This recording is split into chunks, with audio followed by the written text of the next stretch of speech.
Hey everyone, David C. Anderson from the KnifeCenter coming at you from Blade Show 2022 here at the CRKT booth for my annual meeting with my friend Bryce. All right, it's here again. How are you, my friend? Doing well. Glad to see you. Good to see you. Well, we just had some new mid-year releases from CRKT hit the site last week at KnifeCenter, and I haven't even checked them out yet, so we're here at the show. So, except for this first one that we've had for a little bit, but let's check these out. So yeah, first up, Lucas Burnley Buttes. So we're always excited for new Lucas Burnley. It's always a pleasure to be working with him. And this one really is kind of cool. It's a CRKT project. Like, as you know, we like to come up with new innovative ways to lock up, open, and do different things with knives. And the deadbolt lock we came out with a couple years ago, Flavio Ada Boy design, but we've allowed other designers to kind of utilize the technology and kind of do their own, take their own take at it. And I think Lucas has done a really good job on this one. He designed it kind of after a traditional American fixed blade hunting knife. And you can kind of see those elements in the outline there. And I think it really nailed it with the deadbolt. You know, it's a hard working knife. Up front, you got D2 steel, really tough. Further back, the G10 is aggressive enough that you get a really good grip. But it's not too sharp either. Exactly. Yeah, at the same time. There's a spectrum to G10, and I like how he chose to leave it just a little gritty. Yeah. But not too gritty. It's not going to like be yanking it out of your pants, you know? But yeah, it's got a small deadbolt on there. Really tight lockup, obviously, with the deadbolt system. Really simple and safe. Keeps your fingers out of the way when you're closing it. Assisted opening on this. Assisted opening. But your guys' assisted opening, and I keep saying this to folks out there, if you're not a fan of it, this is one you might be okay with because the amount of pressure required to close it is not at all what most other assists are. Yeah. Like it's very easy, no struggle whatsoever. Definitely wants to go back in that frame, and it was good. Ken had a couple years to think about his system, and he helped us redesign this one. And I think it is an improvement. It does have a predisposition to closure. And probably, in my mind at least, the most I hesitate. This is not a bad word I'm about to use. Just keep that in mind. But like the most generically useful deadbolt design you guys have put out so 100%. far. Again, generic, not in a bad sense. Like this is something that's going to cover so many everyday carry bases. It just works. And you have all that strength, that deadbolt. You may not need it every day. We understand that. You know, a lot of my cutting needs are office-based. Right. But I used to do cool stuff, I swear. But totally, you have all the strength. If you have to dig in, it's there for you. You got it, yeah. And such a cool little shape. Very, very nice. Very cool. All right. Next up, this is the Ada Boy by Flavio Ada Boy. So designer of the deadbolt and the IKBS ball bearings that are in here. Right. Deserves all that attention. But this is the smallest deadbolt we've made so far. The smallest knife we've been able to deadbolt. And I think I really enjoy the shape of this. It's got kind of a front finger choil, kind of reminiscent to me in our line of like a Pilar 3, somewhere in that way. See that a little bit. You can see it, a little bit of a shape there. Really good jimping along the top, so you have multiple positions for your thumb. Again, we're gonna be using D2 steel on that. So tough stuff, tough steel, paired up with a tough lock. Glass reinforced nylon with an overlay on the back there. Good deep carry pocket clip.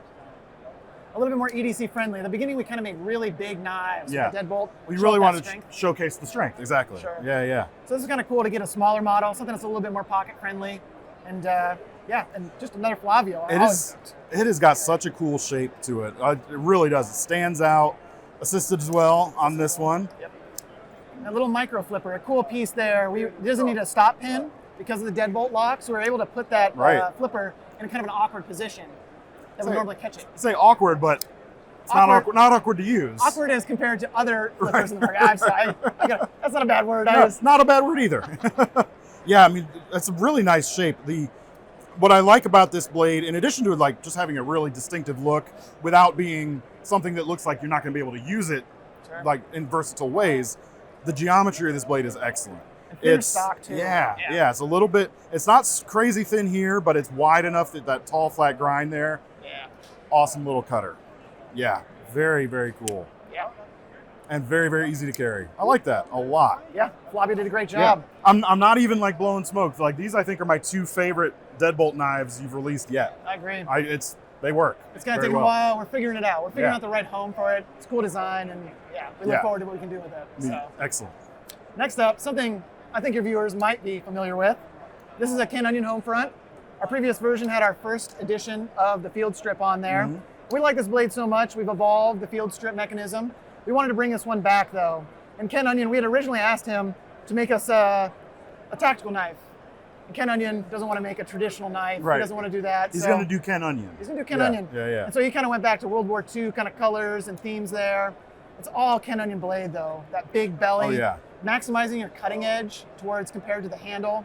All Ken Onion. And he really gives you a ton there, which is really cool. 12C27 on the blade. Like to see that. Love me some Sandvik steel. Further back, a little star on the pivot. Would look like right at home on the side of a Jeep. Flipper looks like a bayonet lug. Some cool little details in the back. Assisted opening. It's Ken Onion knife with the Ken Open Assist. Really smooth. Good kick to that one. Yeah. I like the blade finish on there. What is that exactly? I think it's just a very fine stone wash. They do another process afterwards. It was explained to me. It's like an after effect. It's almost like it reminds me almost like a really fine blasting or something. It is. It's not like a cheap feeling bead blast. It's not that, no, but it's a mini material. It's a smaller material. Yeah.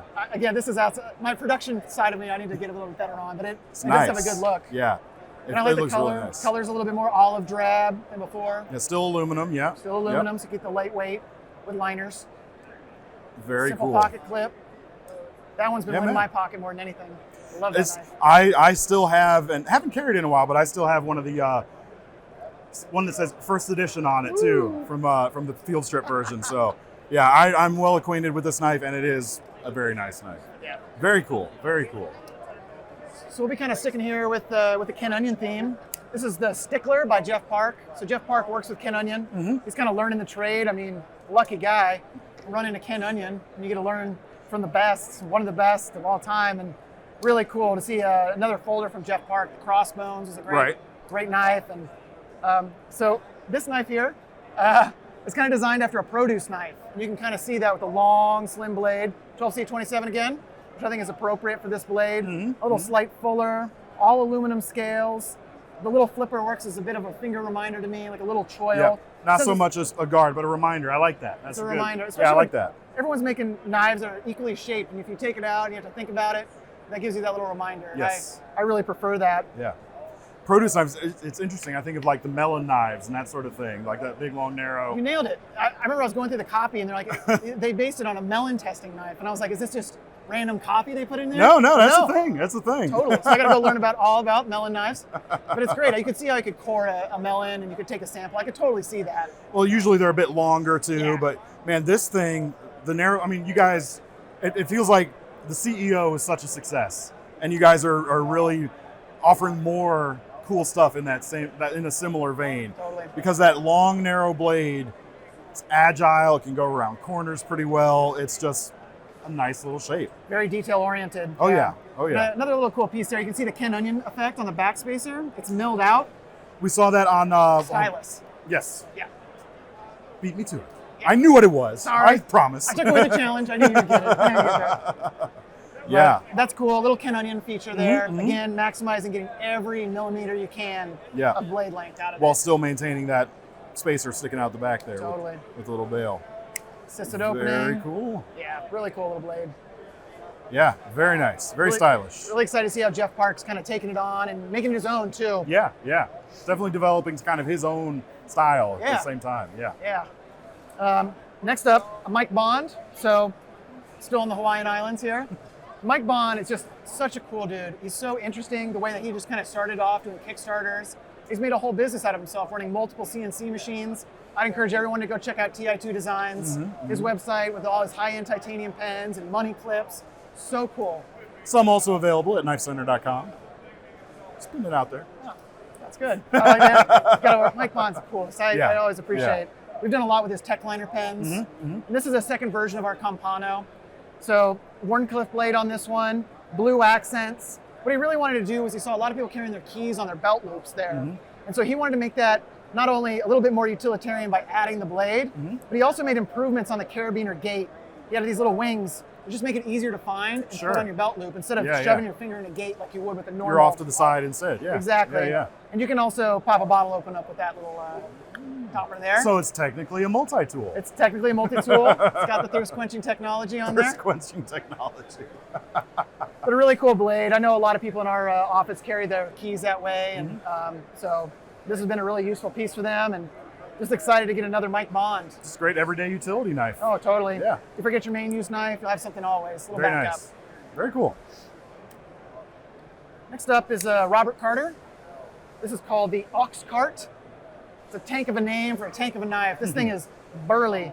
So just like his style. You say burly, but it's not a huge knife. Yeah. Yeah. But it's got a lot, it's pretty stout. I mean, Yeah, you can look at the stock on this thing and how we really took that hollow grind, really thinned it out towards the front. Yeah. Assisted opening as well. You can get a little hint of it there in the holes. Right, you see the spring there. Yeah. Yep. So it's kind of cool.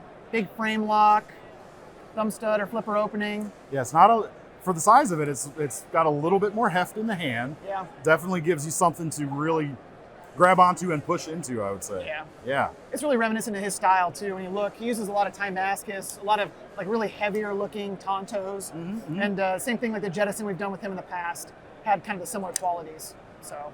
Yeah, that is slick. Yeah. Classy, but a bit of a bruiser. Yeah. That's a good way to put it. Very nice. Ox Cart. Next up is one that everyone will be familiar with.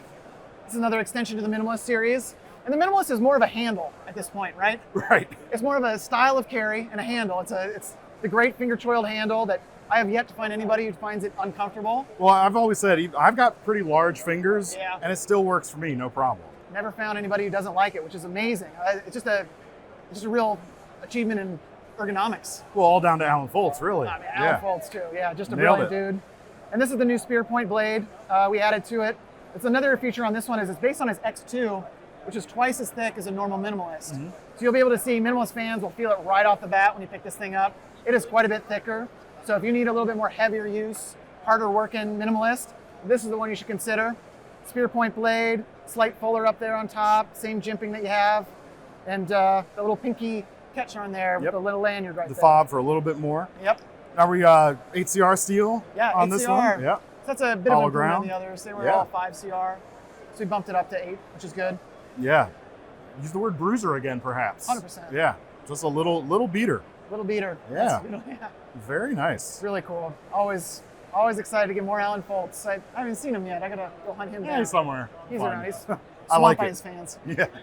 Very nice. Cool.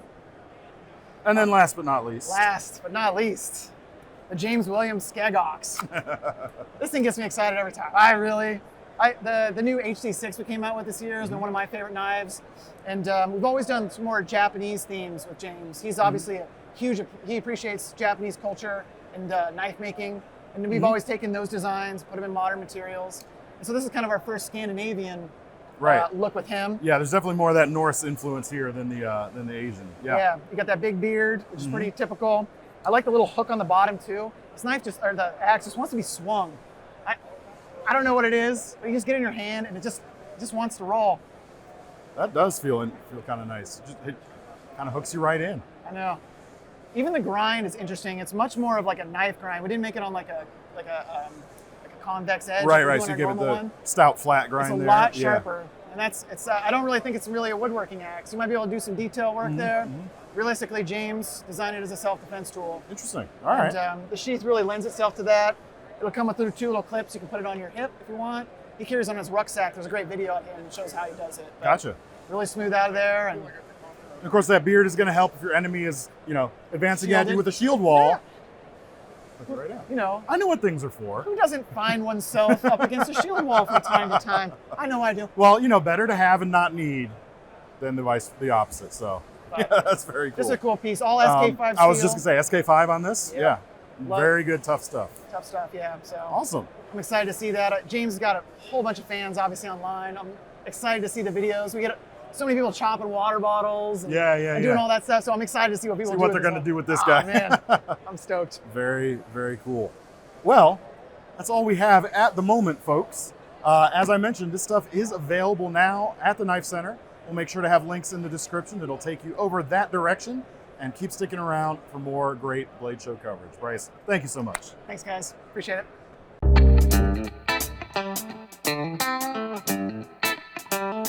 it.